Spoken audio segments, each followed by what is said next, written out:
Scientists are building simulations, and they are running them on computers, starting with models of individual neurons.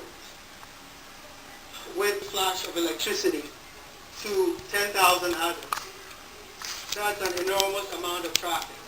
Actually, it's 100 times the number of bits that are zipping around in the internet. Now, to understand two dual-core chips, you can simulate about 30 neurons like that one.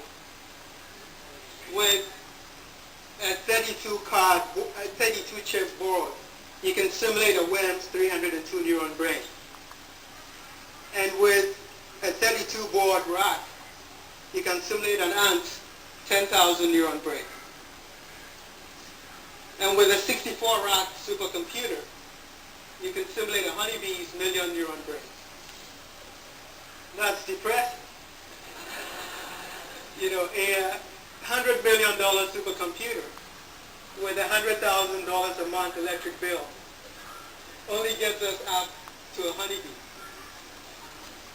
My lab is actually pioneering a radically different approach that can tackle the human brain.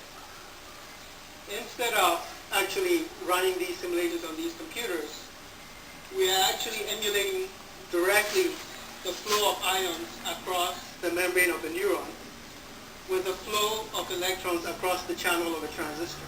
This works because the forces that drive ions across a neuron's membrane and those that drive electrons across the transistor's channel are the same. And so actually a single transistor can give us the answer instead of actually switching thousands of transistors like a digital computer does. We've used this analog approach to model 8 different parts of the brain. This is the chip. It was designed by John Arthur, a postdoc in my lab.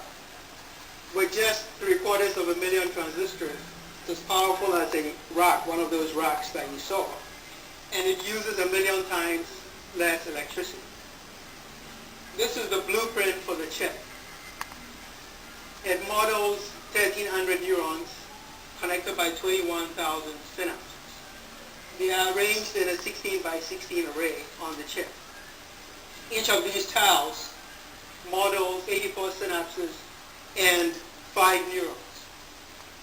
These neurons come in 2 different flavors, modeled after pyramidal cells and basket cells in the hippocampus, a structure that's buried deep inside the temporal lobe of the cortex.